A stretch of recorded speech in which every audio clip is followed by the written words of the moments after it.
right, welcome to the fourth and final review of the evening. Up this time is Knightin Plus. Um, Programming notes: we just did an interview with the creator of this game on Friday. So if you want to learn more about the creation process of Knightin Plus and indeed its predecessor, Knightin, be sure to go into our archive and listen to that. But for those who missed that, Knightin Plus here is a top-down adventure game in the mold of The Legend of Zelda, um, and it's focusing on the dungeon part. Knightin Plus is a game that says, "What if we had only Zelda dungeons?" And to answer that question in more detail, here is the Galax, who's been playing the Nintendo Switch version.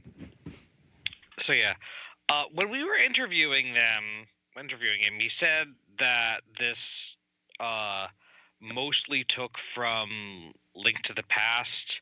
Mm-hmm. I really, at the time I said, and I still kind of feel that this is closer to classic Legend of Zelda or the Game Boy Color game, the Oracle games, and Link's Awakening in terms of the rooms are all orthogonal. Mm-hmm. You do thankfully have a sword arc, and one of the upgrades you get is a spin attack rather than a full heart laser sword of any description. Although I don't know, I haven't quite finished it. You may get that later. But this game is very, and thankfully the movement is more fluid than it was in classic Zelda 2. But I feel like this game is very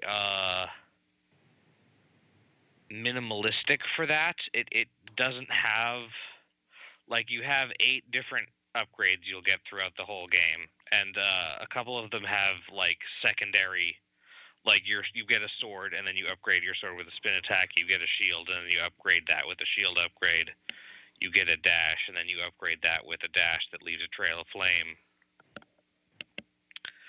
But other than that, it seems fairly minimal. All of the dungeons, every floor of every dungeon is a 3x4 grid, which is good for mapping things, I guess. And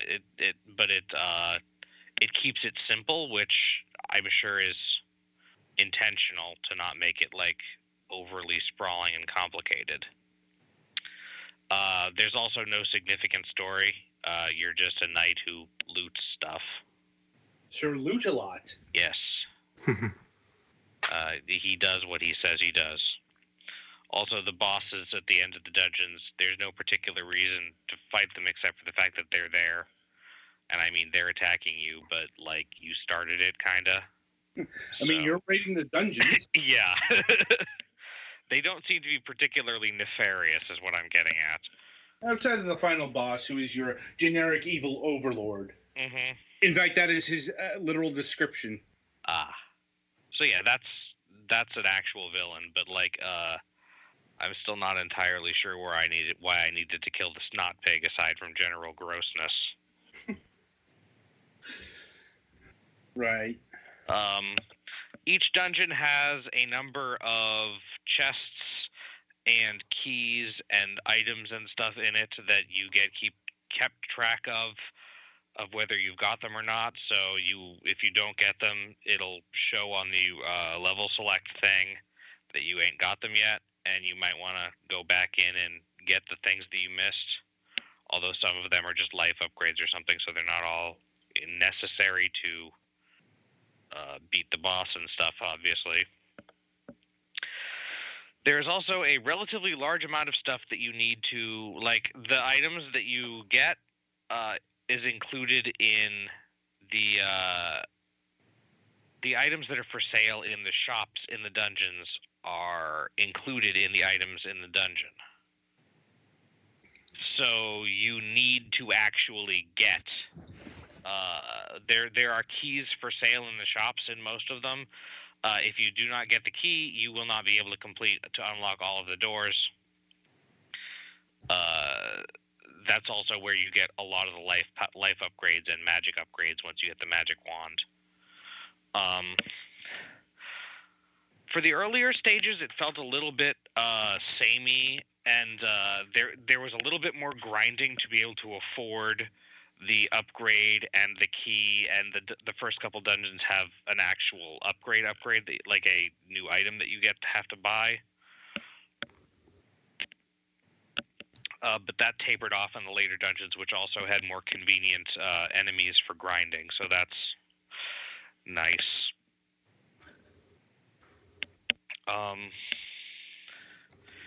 It's not super complicated, though. No, it's by design kind of a cut down Zelda experience. I mean, keep in mind, this is half a Zelda experience because each of the dungeons has a unique set of enemies, and so they generally get more dangerous and frustrating as you go along. Which I think, like the original Legend of Zelda, you were still seeing Stalfos in the later dungeons. Which, on one hand, it's nice to have the novelty of having new things to fight, but on the other hand, sometimes the new things are a big pain in the butt. Like, there are escalating danger tiers of the tower what shoots at you enemy, and the flies around enemy, and, like flies around at diagonals.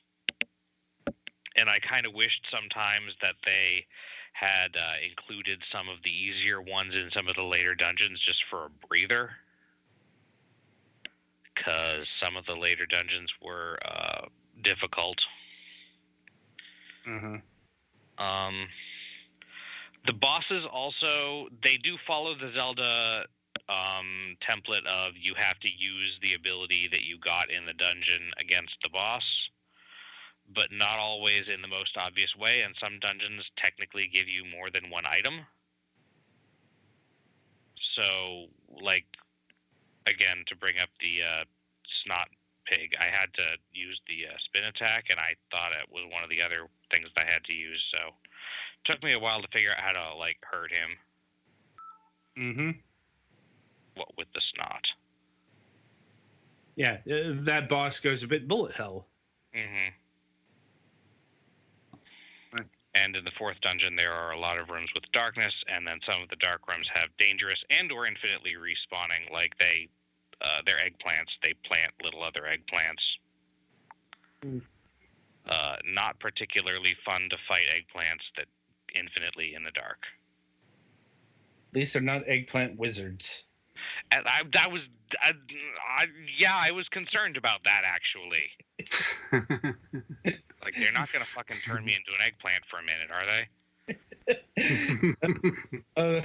That was bringing back some trauma. Disclaimer, I suck at Kid Icarus. Kid Icarus is a hard game, and fuck those eggplant wizards. Like, nobody likes the eggplant wizard. Nope. Well, the structural problem with Kid Icarus is that the first stage is the hardest stage, so. Debatable. Like, World 3 has its moments. Anyway. Yeah. So yeah, overall it's a fun dungeon crawly thing as long as you're not looking for anything particularly deep or fancy.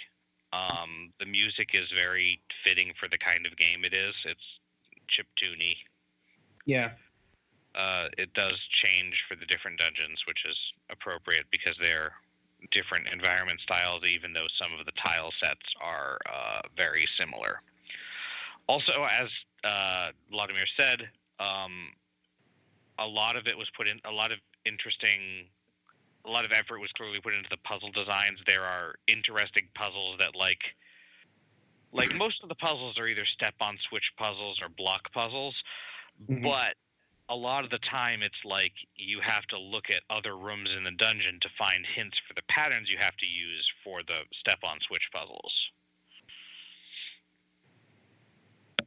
Or you have to... And another thing is that partway through the third dungeon, one of the relics you get lets you use warp squares, and that opens up a whole other can of, like, getting lost, kind of. Like, you have the map to keep track of, and I don't think they can teleport you between floors, but it's easy to get turned around and not figure out exactly where you go. There are a few warp puzzles where, like, you're presented with a choice of squares to go to, and then you have to get the right one, or it just teleports you back to the beginning of the sequence. Mm-hmm. That's mostly trial or error, and I've never been a huge fan of those puzzles. There might have been a hint somewhere, but... Well, the thing is, there's not really enough teleport to make it all that difficult. It's just kind of mildly annoying. Right. Versus like the block puzzles in this game, which are actually pretty. Yeah, this game has pushing block puzzles that'll make you actually like try. Yeah, fairly uncommon for pushing block puzzles. Yeah, even like and it gives you the option. You can't like enter and leave a room to reset. You have to but you can push a button to reset at any time. You will probably have to do this because the way that these block puzzles are designed is very you will have to move stuff out of the way so that you can like move it to places that are not towards their design at their goal to be able to get to be able to move other blocks around toward the goals. Yeah. Also worth noting that the block puzzles are very exacting. Like it's one of those. Oh yeah, and if you accidentally push a thing, there's a pretty good chance of pushing things into a corner that you can't get it out of. Honestly, the game could have done with a undo button of some sort instead of just a reset. Because the most annoying part is always like, crap, I accidentally fat fingered the up button. Now I have to freaking redo the whole thing. Yeah, that happened to me on more than one occasion.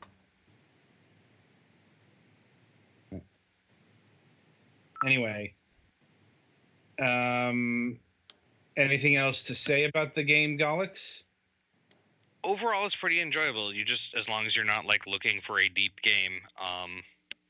What was the price on this one? I actually did not look that up. Okay, well, pricing. So the game is also on everything, so I wouldn't have checked on things anyway. Anyway, the price clocks in at $5.99, and I suppose the good news is this game does have parity on everything. So, worth noting, the Switch version is currently on sale for $4.79. Also, the PC version has DLC in the soundtrack, which clocks in at an additional $1. Though the bundle is $6.28. I don't know if the soundtrack is expansive enough that I'd particularly seek that out, but I don't think that that's an unfair price. I mean, it's $1. Mm-hmm, right. Less if you attach it to the actual game. So, for that price, it probably doesn't really matter. Like, I'd probably just get that because it's, 50 cents more. Mm-hmm. That being said, do you think this game is a worthwhile purchase at $6? I think so, but, my standards are possibly a little bit different than some people's in terms of what's worthwhile, so... I mean, I would second that. I think this game is a good, solid, it's a cut down Zelda experience, but it's at what it accomplished. It's pretty competent, and I think $6 is about the price I would pay for it. If it were like $10, probably not. Because this is like a portion of a Zelda. It's just the dungeons, and it's 4 dungeons. It'll run you about 5-6 hours. Mm-hmm. Yeah, I have almost completed it, which is more than I usually get with this kind of game in no time. But again, this is fairly small, so. Uh-huh. Yeah. Like, I don't think that's a bad thing for it. It's clearly doesn't have any ambition to be some kind of epic project. No. I mean, And keep in mind, in terms of its origin, it's pretty fairly well expanded. Like if you like the original Knightin was a 15-minute game jam project. Mm-hmm. So to have it blown up like this is fairly impressive. Like, and yeah, Petty, you've been playing the game. Any thoughts on this? The only thing I would probably add is a better map, like in dungeon map, because like that one Petty? helps if That's I switch Skype to the right input. Sorry about that. yeah. Um, basically, I think it's okay, but there is one thing I'd like a better map system in dungeon. Mm. Because it's like on my screen right now, it's about the size of my thumb. Oh yeah, the maps, they are actually pretty complete, but it's very small. Each room is a 3x3 pixel grid, which has enough information for pink if it has a teleport, blue if it has a save point, green around the top half if it has stairs up, green around the bottom half if it has stairs down, and then brown and yellow between things if there's a locked door. And I think the middle pixel of things flash when there's a chest there, but it's like just barely. And if you're like playing on a small screen or something, I guess it could evade your notice. But yeah, I guess that's it from me, really. All right. Twilight, did you even get a chance to play this game? No, I didn't. I was focused on Famita. Fair enough.